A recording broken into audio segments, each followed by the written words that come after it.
يا أيها الذين آمنوا إذا نودي للصلاة من يوم الجمعة فاسعوا إلى ذكر الله وذروا البيع. إن الحمد لله نحمده ونستعينه ونستغفره ونؤمن به ونتوكل عليه ونعوذ بالله من شرور أنفسنا ومن سيئات أعمالنا. من يهده الله فلا مضل له ومن يضلل فلا هادي له، وأشهد أن لا إله إلا الله وحده لا شريك له، وأشهد أن محمدًا عبده ورسوله. أعوذ بالله السميع العليم من الشيطان الرجيم. بسم الله الرحمن الرحيم. يا أيها الذين آمنوا اتقوا الله حق تقاته ولا تموتن إلا وأنتم مسلمون. يا أيها الناس اتقوا ربكم الذي خلقكم من نفس واحدة وخلق منها زوجها وبث منهما رجالا كثيرا ونساء واتقوا الله الذي تساءلون به والأرحام إن الله كان عليكم رقيبا. يا أيها الذين آمنوا اتقوا الله وقولوا قولا سديدا يصلح لكم أعمالكم ويغفر لكم ذنوبكم، ومن يطع الله ورسوله فقد فاز فوزا عظيما. أما بعد، فإن خير الحديث كتاب الله، وخير الهدي هدي محمد صلى الله عليه وسلم، وشر الأمور محدثاتها، وكل محدثة بدعة، وكل بدعة ضلالة، وكل ضلالة في النار. ساری تعریفیں، بزرگی و بڑائی کا مستحق صرف اور صرف اللہ تبارک و تعالی ہے، جس کا کوئی شریک نہیں ہے. بے شمار درود و سلام ہو تمام انبیاء اور رسل پر، خصوصاً خاتم النبیین جناب مصطفیٰ محمد صلی اللہ علیہ وسلم پر، آپ کے صحابہ پر، اہل بیت، تابعین، تبع تابعین، سلف صالحین پر، اور ان سارے مسلمانوں پر جنہوں نے آپ صلی اللہ علیہ وسلم کی احسان کے ساتھ پیروی کی. میرے بھائی اور بزرگوں، نوجوانوں، عزیز بچوں اور محترم خواتین، شعبان کا مہینہ شروع ہو چکا ہے. اس مہینے میں مسلمانوں کے اندر بہت ساری غلط فہمیاں، بہت سارے رسوم و خرافات پائے جاتے ہیں. ضروری ہے کہ بار بار اس کی وضاحت کر دی جائے. سوال یہ بھی ہو سکتا ہے کہ یہ معلومات ہمیں پہلے سے ہیں، ضرورت کیوں ہے اس چیز کو بار بار دہرانے کی. اللہ کے نبی کریم صلی اللہ علیہ وسلم جو خطبۃ الحاجہ پڑھتے تھے، خواہ وہ جمعہ کا خطبہ ہو، عیدین کا خطبہ ہو، نکاح کا خطبہ ہو، بارش کی نماز کا خطبہ ہو، چاند سورج گرہن کا خطبہ ہو، اللہ کے نبی کریم صلی اللہ علیہ وسلم جو خطبہ میں نے آپ کے سامنے پڑھا وہی خطبہ پڑھتے تھے. اور خطبے کا جو دوسرا جز ہے، دوسرا پارٹ ہے، فَإِنَّ خَيْرَ الْحَدِيثِ كِتَابُ اللَّهِ وَخَيْرَ الْهَدِي هَدِي مُحَمَّدٍ صلی اللہ علیہ وسلم وَشَرَّ الْأُمُورِ مُحْدَثَاتُهَا وَكُلَّ مُحْدَثَةٍ بِدْعَةٍ. دوسرے پارٹ کو بھی دہرایا جاتا تھا، جس میں بات بتائی جاتی کہ بہترین بات اللہ کی کتاب ہے. معاملات میں سب سے بدترین معاملہ، بدترین چیز دین میں نئی چیز کا ایجاد کرنا ہے، اور ہر نئی چیز بدعت ہے، اور ہر بدعت گمراہی ہے، اور ہر گمراہی جہنم کی طرف لے جائے گی. اسے بار بار دہرایا جاتا تھا. کیوں؟ اس لیے کہ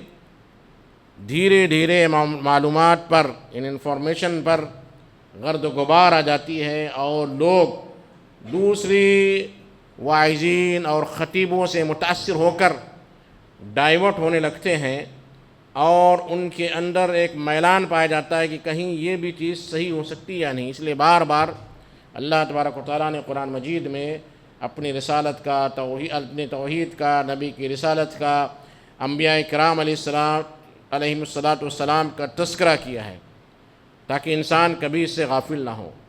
ہم ہر نماز کی ہر رکعت میں اگر صرف فرض پڑھتے ہیں تو اہدنا الصراط المستقیم 17 بار پڑھتے ہیں. کیوں؟ اس لیے کہ سیدھے راستے سے بھٹکنے کے بہت سارے راستے ہیں، بہت سارے طریقے ہیں، اس لیے اس موضوع کو بار بار دہرایا جاتا ہے تاکہ آپ بدعات سے دور رہیں۔ کیوں؟ اس لیے کہ بدعت دین کے راستے میں آتی ہے، دین بن کر آتی ہے، اور انسان اسے دین سمجھ کر کرتا ہے، اسے توبہ کی توفیق کبھی نصیب نہیں ہوتی۔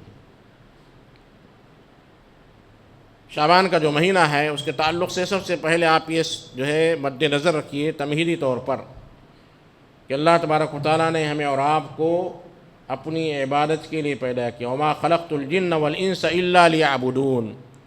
اس آیت میں اللہ تبارک و تعالیٰ نے ہماری پیدائش کا مقصد فرمایا صرف اور صرف اللہ کے معنی تو ہے صرف اور صرف ایکسیپٹ، صرف اور صرف اپنی عبادت کے لیے پیدا کیا، اور اس عبادت کے لیے اللہ تبارک و تعالیٰ نے اپنے رسول کو بھیجا، رسول نے عبادت کر کے دکھلایا کہ کیسی عبادت ہونی چاہیے، کب ہونی چاہیے، کس وقت ہونی چاہیے، کتنی ہونی چاہیے، کیسی ہونی چاہیے، کہاں ہونی چاہیے، کب ہونی چاہیے۔ اور اللہ کے نبی کریم صلی اللہ علیہ وسلم جب دنیا سے رخصت ہوئے تو آپ نے فرمایا ترکتکم علی المحجۃ البیضاء لیلھا کنہارھا لا یزیغ عنھا الا ہالک، میں تمہیں ایک سیدھے روشن شاہراہ پر، ہائی وے پر چھوڑ کر جا رہا ہوں، روشن ہے بالکل، لیلھا کنہارھا، وہ اس کی رات بھی دن کی طرح، یعنی رات جو اندھیرا ہوتا ہے تو ہم کہتے ہیں کہ مسائل بڑے گنجلک ہیں، یہ مسائل ہمیں سمجھ میں نہ آ رہی، ایسی بات نہیں ہے۔ لیلھا کنہارھا، سارے مسائل دن کی روشنی کی طرح واضح اور صاف ہیں۔ لا یزیغ عنھا الا ہالک، ایسے راستے سے گمراہ ہونے والا وہی ہوگا جو گمراہ ہو رہا ہے، ہلاکت میں جا رہا ہے۔ تو اللہ تبارک و تعالیٰ نے ہمیں پیدا کیا اپنی عبادت کے لیے، عبادت کے راستے بتلائے، طریقہ بتلایا، کب کرنا ہے، ساری چیزیں بتا دی،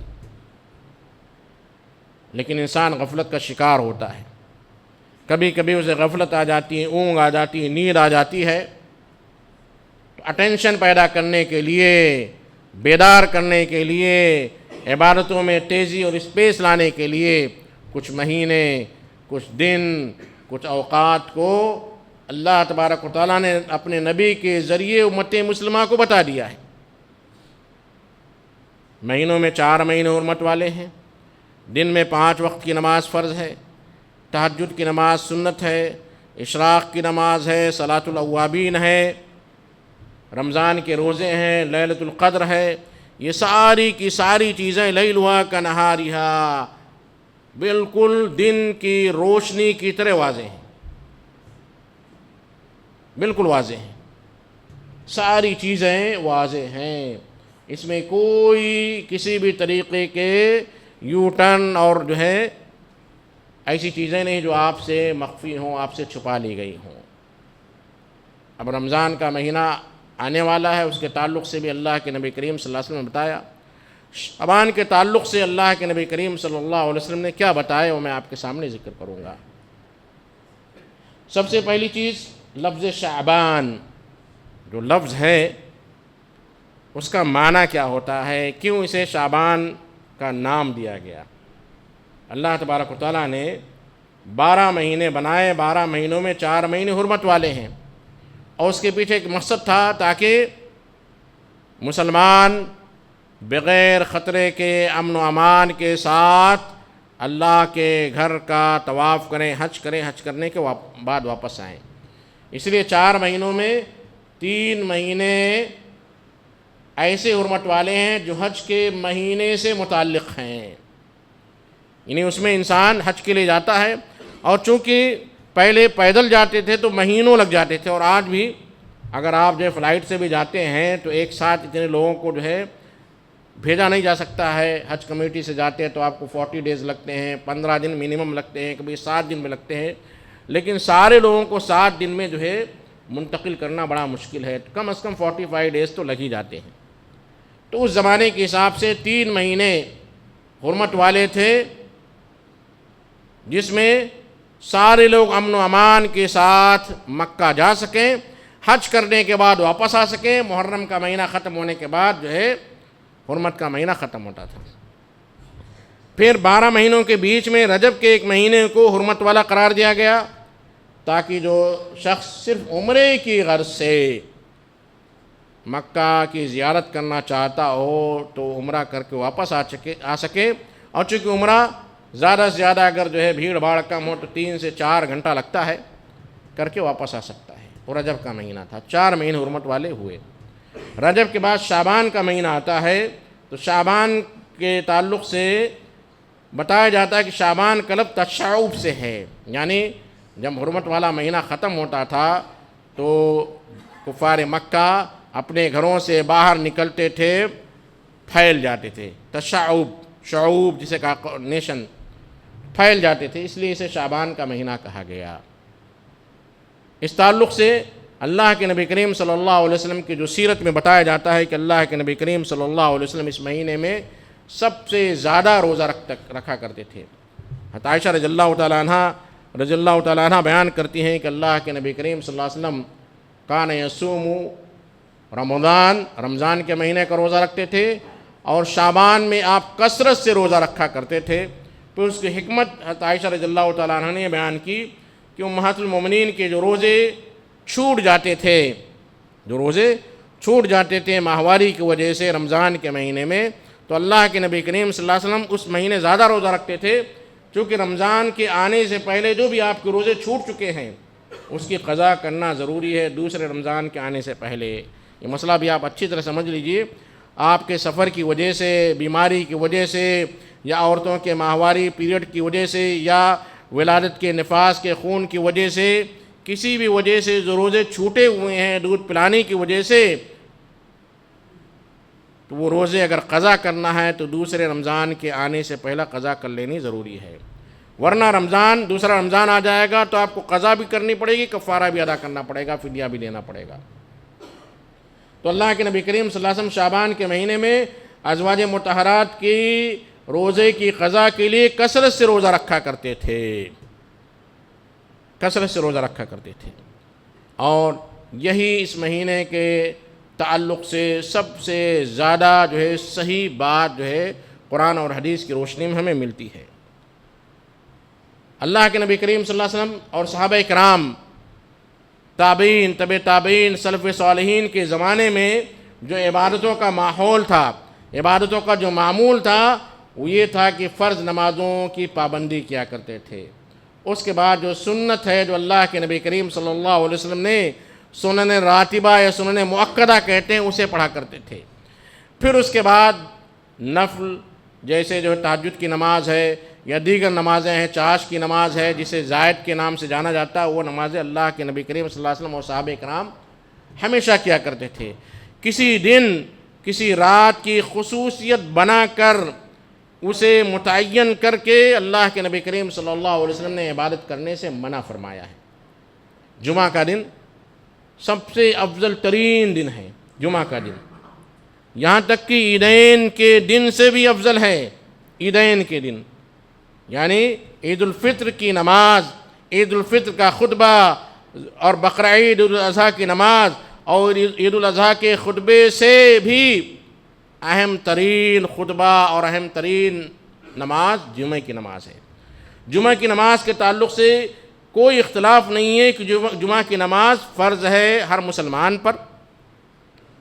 عاقل پر، جو عقل مند ہو، بالغ ہو، مسافر نہ ہو۔ سفر کے لیے مسافر پر جمعہ کی نماز فرض نہیں ہے، اس میں کسی کا کوئی اختلاف نہیں ہے۔ عیدین کی نماز کے تعلق سے کیا وہ فرض ہے یا سنت مؤکدہ ہے، اس تعلق سے علماء کا اختلاف ہے۔ اور عیدین کی نماز کا جو خطبہ ہے وہ خطبہ سننا ضروری نہیں ہے، جبکہ جمعہ کے خطبے کے تعلق سے آپ کو یہ بات معلوم ہونی چاہیے کہ جمعہ کا خطبہ سننا ضروری ہے، اور جمعہ کے خطبے کے تعلق سے بڑے سخت احکامات آتے ہیں کہ اگر کوئی شخص چٹائی کو چھوتا ہے، موبائل کو چھوتا ہے، ادھر ادھر کچھ کام کرتا ہے تو اس کا جمعہ بیکار ہو جاتا ہے۔ ومن مس الحصى فقد لغا ومن لغا فلا جمعة له، جس نے کنکری کو بھی چھو لیا، اس کے سامنے آ رہی ہٹا رہا ہے تو اس نے بیکار کام کیا، لغو کام کیا، اور جس نے لغو کام کیا فلا جمعة له، تو اس کا جمعہ نہیں ہوگا۔ یہاں تک کہ جمعہ کی نماز کے درمیان آپس میں بات کرنا، یا اگر میں کوئی آیت پڑھتا ہوں اس آیت کے تعلق سے کسی سے پوچھنا، یہ کوئی حدیث میں پڑھتا ہوں تو اس کے تعلق سے پوچھنا یہ حدیث صحیح ہے ضعیف ہے،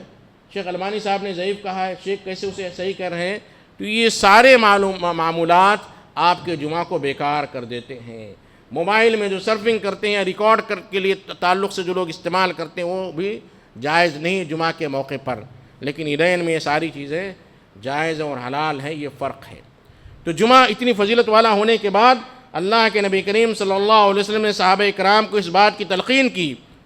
کہ کہیں ایسا نہ ہو کہ جمعہ کو افضل ترین دن مان کر اس کی رات کو روزہ رکھنے لگے، تو اللہ کے نبی کریم صلی اللہ علیہ وسلم فرماتے ہیں لا تخصوا لیلۃ الجمعہ بقیام من بین اللیالی ولا تخصوا یوم الجمعہ بصیام من الایام الا ان یکون فی صوم یصومہ احدکم۔ جمعہ کے دن، جمعہ کی رات کو ساری راتوں میں خاص کر کے عبادت مت کرو، اور جمعہ کے دن کو خاص کر کے روزہ مت رکھو۔ ہاں اگر کسی کے روزے کے درمیان جمعہ آ جائے یا ایام 20 آ جائیں، 13، 14، 15 جو ہے قمری مہینے کے، یا عاشورہ کا روزہ آ جائے یا عرفہ کا روزہ آ جائے، اور رمضان کے روزے میں تو جمعہ 4 یا 5 کبھی کبھی آتا ہی ہے، تو وہ جمعہ کی خاصیت کی وجہ سے نہیں ہے بلکہ وہ اس کی کسی دوسری خاصیت کی وجہ سے رکھا جاتا ہے، تو ایسی صورت میں جائز ہے۔ ورنہ اگر کوئی شخص کتنی بھی اچھی نیت سے، کتنے بھی اچھے ارادے سے، کتنی بھی دینداری کے ساتھ اگر یہ کہتا ہے کہ جمعہ کے دن قیامت قائم ہوگی، سب سے افضل ترین دن ہے، کوئی بھی کچھ بھی کہے میں روزہ رکھوں گا، میں روزہ رکھوں گا، مجھے اللہ سے ثواب لینا ہے، تو میرے بھائیو گناہ کا کام ہے۔ وَكُلُّ بِدْعَةٍ ضَلَالَةٍ وَكُلُّ ضَلَالَةٍ فِي النَّارِ۔ اس میں بلا روک و ٹوک آپ کا یہ سارا کا سارا عمل بیکار ہے، آپ کو اس کا کوئی جو ہے فائدہ نہیں ملے گا۔ اسی طرح شعبان کے تعلق سے اور دیگر تعلقات سے یہ بات میں آپ کے سامنے عرض کر دوں کہ ہمارے معاشرے میں بہت ساری راتیں فضیلت والی بیان کر دی گئی ہیں، اس میں سب سے مشہور رات شب معراج جو بھی گزر چکی، ابھی شب برات آنے والی ہے جو اگلے جمعرات یا جمعہ کو ہوگی مختلف تاریخوں کے حساب سے۔ اس کے تعلق سے جو لیلۃ البراء یا شب برات کا جو لفظ آتا ہے قرآن حدیث میں کہیں نہیں ملتا ہے۔ اس کے تعلق سے جو سب سے صحیح حدیث ملتی ہے، جو سب سے صحیح حدیث ملتی ہے، اللہ کے نبی کریم صلی اللہ علیہ وسلم فرماتے ہیں، اور اللہ کے نبی کریم صلی اللہ علیہ وسلم کی جو روایت آتی ہے کہ اللہ تبارک و تعالیٰ ان اللہ ينزل یطلع اللہ تبارک و تعالیٰ الی خلقہ لیلۃ النصف من شعبان، اللہ تبارک و تعالیٰ 15ویں رات کی شعبان کو بندوں پر جھانکتا ہے، اطلاع دیکھتا ہے، اسے کہتے اطلاع یطلع، دیکھتا ہے اللہ تبارک و تعالیٰ 15ویں شعبان کی رات کو، فیغفر لجمیع الخلائق، سارے لوگوں کو معاف کر دیتا اللہ تبارک و تعالیٰ، الا لمشرک او مشاہن، سوائے مشرک کے اور جو شخص کسی کے تعلق سے کینہ، کپٹ، حسد، جلن، جلسی رکھتا ہے۔ بڑی پیاری حدیث ہے، اس میں 2 لوگوں کی نفی کی گئی، 2 لوگوں کو مغفرت سے باہر کیا گیا۔ اب آپ خود جائزہ لے لیجئے کہ آپ کس کیٹیگری میں ہیں۔ پہلی کیٹیگری میں تو بہت کم لوگ الا لمشرکین، لیکن مشاہن کا لفظ آتا ہے، ہم میں سے 90% لوگ اس کیٹیگری میں آ جاتے ہیں۔ مشاہن کا معنی ہوتا ہے کسی سے کینہ رکھنا، کپٹ رکھنا، جلن رکھنا، حسد رکھنا، یا کسی کے تعلق سے آپ کو کوئی تکلیف ہوتی ہے، پڑوسی آپ کا کوئی پڑوسی اچھا گھر بنا لیتا ہے تو گھر میں باتیں ہونے لگتی ہے، تکلیف ہونے لگتی ہے، یہ ساری چیزوں سے میں داخل ہے۔ ہاں جو روایت بڑے زور و شور سے بیان کی جاتی ہے کہ اللہ کے نبی کریم صلی اللہ علیہ وسلم 15ویں شعبان کی رات کو اللہ کے نبی کریم صلی اللہ علیہ وسلم نے بقیع کی زیارت کی، اور حضرت عائشہ رضی اللہ تعالیٰ عنہ کی وہ حدیث جس میں عائشہ رضی اللہ تعالیٰ عنہ اللہ کے نبی کریم صلی اللہ علیہ وسلم کے پیچھے جاتی ہیں، یہ حدیث صحیح بخاری اور صحیح مسلم میں ہے، لیکن اس میں 15ویں رات کا تذکرہ نہیں ہے۔ وہ ایسا ہے، عائشہ رضی اللہ تعالیٰ عنہ بیان کرتی ہیں، اس میں 15ویں رات کا تذکرہ نہیں ہے کہ ایک رات اللہ کے نبی کریم صلی اللہ علیہ وسلم میرے پاس آئے، ایک رات، شعبان کی بھی ہو سکتی تھی، رمضان کی بھی ہو سکتی ہے، شوال کی بھی ہو سکتی ہے، رات کا تذکرہ نہیں کون سی رات ہے۔ آپ نے چادر اوڑھ رکھی تھی اور انسان جب جو ہے سونے لگتا ہے تو ٹوپی نکال دیتا ہے، کپڑے نکال دیتا ہے، بنیان میں سو جاتا ہے، تو اس طرح اللہ کے نبی کریم صلی اللہ علیہ وسلم چادر نکال کر بازو رکھ دی، جوتوں کو اتارا اور اپنا سر رکھ کر اللہ کے نبی کریم صلی اللہ علیہ وسلم نے وہاں پر جو ہے استراحت فرمایا، آپ لیٹ گئے۔ تھوڑی دیر ہوئی کہ اللہ کے نبی کریم صلی اللہ علیہ وسلم خاموشی سے گھر سے نکلتے ہیں، خاموشی سے۔ عائشہ رضی اللہ تعالیٰ عنہ، عورت کی فطرت ہوتی ہے کہ شک ہوتا ہے، عائشہ رضی اللہ تعالیٰ عنہ نے سوچا کہ اللہ کے نبی کریم صلی اللہ علیہ وسلم خاموشی سے کہیں دوسری ازواج مطہرات کے پاس تو نہیں چلے گئے، انہوں نے آپ کا پیچھا کیا۔ عائشہ رضی اللہ تعالیٰ عنہ اللہ کے نبی کریم صلی اللہ علیہ وسلم کے پیچھے جاتے ہیں، اللہ کے نبی کریم صلی اللہ علیہ وسلم کو دیکھا، اللہ کے نبی کافی دیر تک بقیع پر کھڑے رہے اور جو دعا کرتے رہے۔ 3 مرتبہ اللہ کے نبی کریم صلی اللہ علیہ وسلم نے اپنا ہاتھ دعا کے لیے اٹھایا، 3 مرتبہ لمبی دعا کی، 3 مرتبہ آپ نے اٹھایا۔ جب آپ پلٹنے لگے، عائشہ رضی اللہ تعالیٰ عنہ کی طاق میں تھی، اندھیرا تھا، عائشہ رضی اللہ تعالیٰ عنہ تیزی سے واپس ہونے لگی، تیزی سے۔ رات کا اندھیرا تھا، اندھیرے میں سایہ نظر آتا ہے، اللہ کے نبی کریم صلی اللہ علیہ وسلم کو حضرت عائشہ رضی اللہ تعالیٰ عنہ کا سایہ تو نظر آیا، لیکن آپ کو ڈاؤٹ نہیں ہوا۔ لیکن تیزی سے چلنے کی وجہ سے سانس پھولتی ہے، سانس تیزی سے چلتی ہے، سینہ جو ہے اوپر نیچے ہوتا ہے۔ عائشہ رضی اللہ تعالیٰ عنہ جلدی سے آ کر اپنے کمرے میں لیٹ گئی۔ اللہ کے نبی کریم صلی اللہ علیہ وسلم گھر میں آئے اور انہوں نے سانس کی تیزی کو محسوس کیا۔ جب انسان دوڑ کر تیزی سے چل کر آتا ہے تو احساس ہو جاتا ہے۔ کہا، اے عائشہ، تمہاری سانس کیوں تیزی سے چل رہی، تمہارا سینہ کیوں اوپر نیچے ہو رہا ہے؟ عائشہ رضی اللہ تعالیٰ عنہ خاموش رہ گئیں۔ اللہ کے نبی کریم صلی اللہ علیہ وسلم نے فرمایا، ظننتی ان یحیف اللہ علیک ورسولہ، کیا تمہیں اس بات کا ڈر لگ رہا تھا کہ اللہ اور اللہ کے رسول تمہارے ساتھ ظلم کریں گے؟ بتاؤ، لتخبرنی، تم بتاؤ گی، او لیخبرنی اللطیف الخبیر، یا میرا پروردگار جو بڑا باریک بھی ہر چیز سے باخبر ہے وہ مجھے بتا دے گا، یا تم بتاؤ یا اللہ تبارک و تعالیٰ مجھے بتا دے گا۔ عائشہ رضی اللہ تعالیٰ نے فوراً بتایا کہ مجھے ڈر لگا اور میں آپ کے پیچھے گئی اور میں تیزی سے واپس آنے لگی۔ اللہ کے نبی کریم صلی اللہ علیہ وسلم بتایا، کہا، اے عائشہ، میں سو رہا تھا، جبریل علیہ السلام ایسے وقت میرے پاس آئے جبکہ نہیں آتے تھے، میں نے تمہیں جگانا مناسب نہیں سمجھا، میں خاموشی سے ہلکے انداز سے گھر سے نکل گیا۔ جبریل علیہ السلام نے مجھے کہا تھا، اللہ کے رسول آپ بقیع پر آئیے اور بقیع میں جو لوگ مدفون ہیں ان کے لیے دعا کیجئے۔ جبریل کا حکم تھا، میں اس حکم کی تعمیل کے لیے بقیع میں مدفون لوگوں کی دعا کے لیے میں یہاں پر آیا تھا۔ یہ حدیث بخاری اور مسلم میں ہے اور صحیح حدیث ہے، صحیح حدیث ہے۔ اگر بالفرض سپوز جسے کہتے ہیں مان بھی لیا جائے کہ 15ویں شعبان کی رات تھی، تو اللہ کے نبی کریم صلی اللہ علیہ وسلم نے کسی صحابی کو اس کے بارے میں اطلاع نہیں دی، اور کوئی بھی صحابہ اللہ کے نبی کریم صلی اللہ علیہ وسلم کے انتقال کے بعد یا آپ کی زندگی میں اس عمل کو جو ہے دہرایا نہیں، فالو نہیں کیا۔ چلیے یہ بات مان لیتے کہ اللہ کے نبی کریم صلی اللہ علیہ وسلم نے اس سال جس سال آپ دعا کرنے گئے تھے نہیں بتائے، لیکن آپ کا فرض بنتا تھا کہ بتاتے کہ جبریل علیہ السلام نے مجھے دعا کرنے کا حکم دیا تھا، میں گیا تھا، میں دعا کیا تھا، لہذا اگلے سالوں سے تمہیں 15ویں شعبان کی رات کو مردوں کی دعا کے لیے جانا چاہیے۔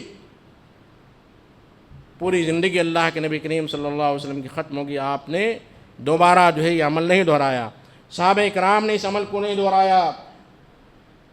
چاروں خلفائے راشدین ابو بکر، عمر، علی، عثمان رضی اللہ تعالیٰ عنہم کے دور میں یہ بات نہیں ہوئی، سلف صالحین کے دور میں یہ بات نہیں ہوئی۔ اب یہ چیز ہوئی کہاں سے؟ دراصل اس سے پہلے بھی میں نے کسی خطبے میں کہا تھا کہ بعض نیک لوگ، دیندار لوگ جب امت مسلمہ کا حال دیکھتے ہیں کہ نمازوں سے غافل ہے، غفلت کا شکار ہیں، دین سے دور ہٹتے چلے جا رہے ہیں، تو انہیں دین میں لانے کے لیے یا تو احادیث گڑھ لیتے ہیں، حدیث گڑھی جاتی ہے. ایک سبجیکٹ ہے جامعہ اسلامیہ مدینہ منورہ میں الوضع والوضاعون. حدیثیں کیوں گڑھی گئی اور کس لیے گڑھی گئی، اس میں ایک طبقے کے بارے میں بتایا جاتا ہے کہ بڑے اللہ والے تھے، بڑے دیندار تھے. انہیں امت مسلمہ کی فکر تھی. جیسے آج میں مثال کے طور پر کہہ لوں تبلیغی جماعت ہے جیسے، تو انہوں نے سوچا کہ مسلمان دین سے غفلت کا شکار ہے، تو انہیں دین میں لانے کے لیے ایسا طریقہ بتایا جائے، ایسا طریقہ اختیار کیا جائے کہ لوگ دین کے قریب آ جائیں. تو انہوں نے تلاش کیا کہیں ایسے ہمیں کوئی حدیث مل جائے، ایسا عمل مل جائے جس کے ذریعے ہم لوگوں کو کم از کم ایک رات کے لیے، ایک دن کے لیے، ایک ہفتے کے لیے، ایک مدت کے لیے اسے دین کے قریب لے آئے. تو انہوں نے بڑی مشکل سے جو ڈھونڈا تو شب معراج نظر آئی. حالانکہ شب معراج کے بارے میں آپ کو معلوم ہونا چاہیے کہ اللہ تبارک و تعالیٰ کی یہ سنت ہے کہ اللہ تبارک و تعالیٰ نے قرآن مجید میں کہیں بھی کسی نبی کی ولادت کی تاریخ کا تذکرہ نہیں کیا ہے. کسی بھی نبی کی تاریخ ولادت کا تذکرہ نہیں کیا کہ یونس علیہ السلام اس سن، اس تاریخ، اس دن کو پیدا ہوئے تھے. کیوں؟ اللہ کو معلوم ہے کہ انسان کی فطرت کیا ہے، وہ کم وقت میں زیادہ ثواب حاصل کرنے کے چکر میں ان چیزوں کو تلاش کرتا پھرتا نظر آئے گا. یہ حکمت تھی کہ شب قدر کی رات بھی متعین نہیں کی گئی، لیکن اسے یوں ہی آزاد بھی نہیں چھوڑ دیا گیا، بلکہ اس کی تحدید بتائی گئی کہ رمضان کے آخری عشرے کی طاق رات میں اسے تلاش کرو. شب معراج کے تعلق سے اللہ تبارک و تعالیٰ نے ہمیں پیدا کیا، ہماری خلقت، ہمارا نیچر، اللہ کو معلوم ہے کہ انسان کیسے جو ہے غفلت کا شکار ہوگا اور کیسے ان چیزوں کے پیچھے پڑے گا. اس لیے شب معراج کے تعلق سے بھی نہیں معلوم ہے کہ کب ہوئی، کون سے سن میں ہوئی، کون سے دن ہوئی، اسے مخفی رکھ لیا گیا. اب شب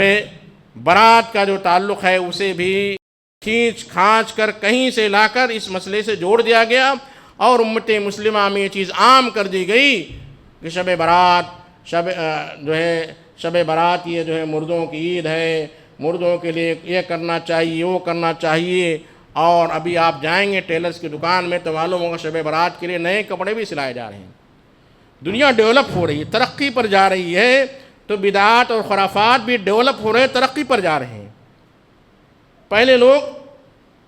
جا کر قبروں میں جو ہے دعا کر لیتے تھے یا کچھ کر لیتے تھے، چلے آتے تھے. اب باقاعدہ قبروں کو سجایا جاتا ہے، اس پر فروٹس رکھے جاتے ہیں، پھل رکھے جاتے ہیں، اس کی جو ہے عبادت کی جاتی ہے، چراغاں کیا جاتا ہے. پہلے صرف چراغ لگاتے تھے، موم بتی لگا دی، اگربتی لگا دی. اب چونکہ نیا زمانہ ہے، کچھ نیا کرنا ہے، کچھ ڈیولپ کرنا ہے، کچھ امپرومنٹ کرنا ہے، ورنہ کیا ہوگا، مسلمان جو ہے ایسے مانے جائیں کہ جو ہے نئی چیزوں کو اڈاپٹ نہیں کرتے ہیں. اس لیے اب آج دیکھیں گے اس شب برات میں گزشتہ شب برات سے کچھ زیادہ چیزیں آپ کو نظر آئے گی اور اگلے سال اور نظر آئے گی. عید میلاد النبی میں بھی آپ دیکھتے ہوں کہ کیسے جو ہے لوگ ڈیولپ کرتے چلے جا رہے ہیں اور یہ چیز بدعت کی حدود سے، بدعت کی لمٹ سے کراس کر کے شرک کی لمٹ میں داخل ہو چکی ہے. اس میں کسی بھی قسم کی شک کی گنجائش نہیں ہونی چاہیے. میں اللہ سے دعا کرتا ہوں کہ اللہ تبارک و تعالیٰ ہمیں دین کی صحیح سمجھ عطا فرما، ہمیں بدعات اور رسوم و خرافات، ناجائز چیزوں سے بچنے کی توفیق عطا فرما. اے اللہ ہمیں فرقان عطا فرما. فرقان کہتے ہیں حق اور باطل میں تمیز کرنے کا کرائٹیریا جو ہوتا ہے، اے اللہ ہمیں عطا فرما. ہمارے خاندان، ہمارے معاشرے، ہمارے سوسائٹی، سارے مسلمانوں کے اللہ حق پر چلنے کی توفیق عطا فرما. اقول قولی ھذا واستغفر اللہ لی ولکم ولسائر المسلمین من کل ذنب فاستغفروہ انہ هو الغفور الرحیم.